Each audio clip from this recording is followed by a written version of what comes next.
আসসালামু আলাইকুম। অনেকদিন পরে টসলাইটের নতুন ভিডিওতে আপনাদের স্বাগতম জানাচ্ছি। দর্শক, নানা অসুবিধার কারণে আমরা নিয়মিত ভিডিও দিতে পারিনি, সেজন্য দুঃখ প্রকাশ করতেছি।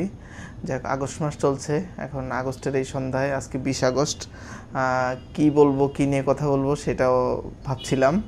তো কিছুদিন আগে ঘটে যাওয়া, যেমন 5 আগস্ট ছিল হচ্ছে 36 জুলাই, আমাদের বিপ্লবের 1 বছর পূর্তি। সে 1 বছর পূর্তি উপলক্ষে আমরা দেখলাম যে সারা দেশব্যাপী একটা জুলাই সনদের একটা ঘোষণা আসলো। এরপরে একটা রাজনৈতিক মহলে বেশ উত্তেজনা গেল। এর পরবর্তীতে আসলো হচ্ছে 15ই আগস্ট। 15ই আগস্টে যেহেতু জাতীয় শোক দিবস ছিল, বঙ্গবন্ধুর মৃত্যুবার্ষিকী ছিল, বঙ্গবন্ধুকে ব্যানার করে আওয়ামী লীগ দীর্ঘদিন রাজনীতি করেছে, এবং আওয়ামী লীগ যদিও পলাতক, কিন্তু তাদের এই বঙ্গবন্ধু চেতনা বা মুজিববাদ চেতনাকে তারা লালন করে। বাংলাদেশের বিভিন্ন জায়গায় গ্রেফতারের ঘটনা ঘটেছে। ধানমন্ডি 32-এ দেখা গিয়েছে যে শিবির এবং বিএনপির বিভিন্ন নেতাকর্মীরা আগে থেকে ঘেরাও করে রেখেছে, এবং পুলিশও তাদের সাথে আবার আচরণ করেছে একরকমভাবে। এবং কেউ যদি শ্রদ্ধা দেখাতে যায় তাকেই দেখেছে আক্রমণ করা হয়েছে, রিক্সাওয়ালাকেও আক্রমণ করা হয়েছে, এক পাগল ব্যক্তি তাকেও আক্রমণ করা হয়েছে। তো সব কিছু মিলে একটা হযবরল অবস্থা। আসলে কারোর প্রতি শ্রদ্ধা দেখানো তো কখনো অপরাধ না।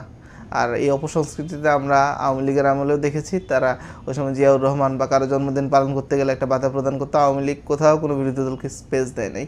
তো সেইমভাবে সেই মবের শিকার আজকে তারাও হচ্ছে। হ্যাঁ, তবে আমার মতে ব্যক্তিগতভাবে আমিও শ্রদ্ধা করতে পারি কাউকে, তো সেটা কোনোদিন কোনো অপরাধ না। আর তার আগের দিন প্রধান উপদেষ্টা যে প্রেস সচিব বক্তব্য দিলেন 15 আগস্ট নিয়ে কোনো কর্মসূচি, আসলে 15 আগস্ট নিয়ে কর্মসূচি তো কোনো অপরাধ হইতে পারে না।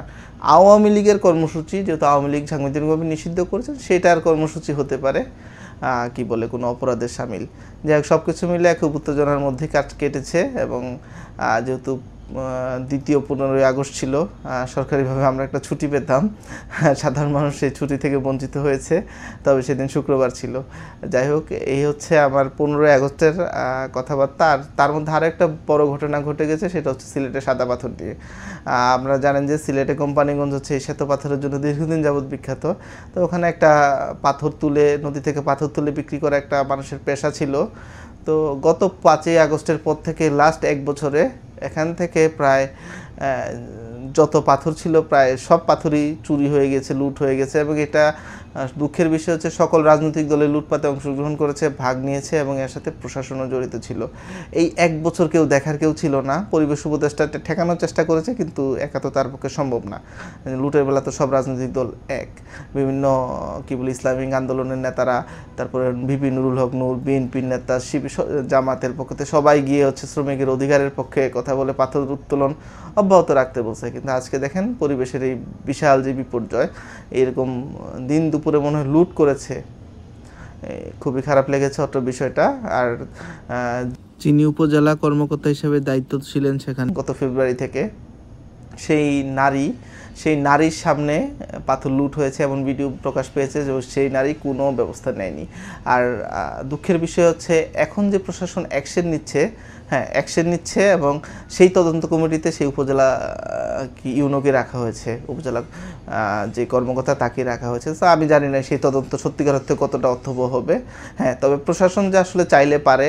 টনক নড়েছে তাদের হচ্ছে যখন একদম পাথর গায়েব হয়ে গিয়েছে, তখন হচ্ছে ফুল প্রশাসন, জেলা প্রশাসন, তারপরে র্যাব, সেনাবাহিনী, পুলিশ সবাই মিলে যখন অভিযান শুরু করেছে, মোটামুটিভাবে বেশ কিছু পাথর উদ্ধার হয়েছে। যেটা আগে লুট হয়েছে, কারবার হয়ে গেছে, সেটা তো আর লুট করা সম্ভব না। তবে ইমিডিয়েট যে চালানগুলো ছিল তারা উদ্ধার করে আবার প্রতিস্থাপন করেছে। তো এই যে একটা জাতীয় বিপর্যয়, এটা খুবই লজ্জাজনক। এবং প্রশাসনের যেখানে হাত থাকে, এটা বিপ্লব পরবর্তী বর্তমান বাংলাদেশে এটা আমাদের জন্য খুবই দুঃখজনক। তো সব কিছু মিলে এই হচ্ছে আমাদের অবস্থা। আর বর্তমানে বাজার পরিস্থিতি নিয়ে বলতে গেলে মোটামুটিভাবে খুব ভালো বা খুব খারাপ কোনো কিছু বলা যাচ্ছে না। হ্যাঁ, কিছু কিছু পণ্যের দাম বাড়ছে। হ্যাঁ, তবে একটা ভালো দিক আছে, সেটা হচ্ছে যে আমাদের ডক্টর মোহাম্মদ ইউনূসের যে কূটনৈতিক তৎপরতায় আমরা যুক্তরাষ্ট্রের যে বিশ্বব্যাপী যেই ট্যারিফের বোঝা ছিল, সেখান থেকে আমরা 20% নেমে এসেছি। যেখানে পার্শ্ববর্তী দেশ চীন এবং ভারত অলরেডি 50% ট্যারিফ দিচ্ছে, আমাদের 20% আনা হয়েছে। এটা আমাদের সরকারের একটা বিজয় বলে আমি মনে করি। এক্ষেত্রে বাংলাদেশের যে গার্মেন্ট শিল্প এবং আমাদের রপ্তানি যে দ্রব্যগুলো আছে সেই শিল্পগুলো রক্ষা পেয়েছে। বিশেষ করে এখন ভারতের মতো অর্থনীতির দেশগুলো বাংলাদেশ নির্ভর হবে এবং বাংলাদেশে একটা বিশাল বাজার তৈরি হয়েছে, যেমন চায়না এবং ভারতের যেখানে ব্যবসায়ীরা ছিল তারা এখন বাংলাদেশে বিদেশি বিনিয়োগ করবে বলে আমরা প্রত্যাশা করছি। টসলাইটের সাথে থাকার জন্য আপনাদেরকে ধন্যবাদ জানাচ্ছি। আমরা আগামীতে আরও হট এবং ভালো টপিক নিয়ে চলে আসবো আপনাদের সামনে। আসসালামু আলাইকুম।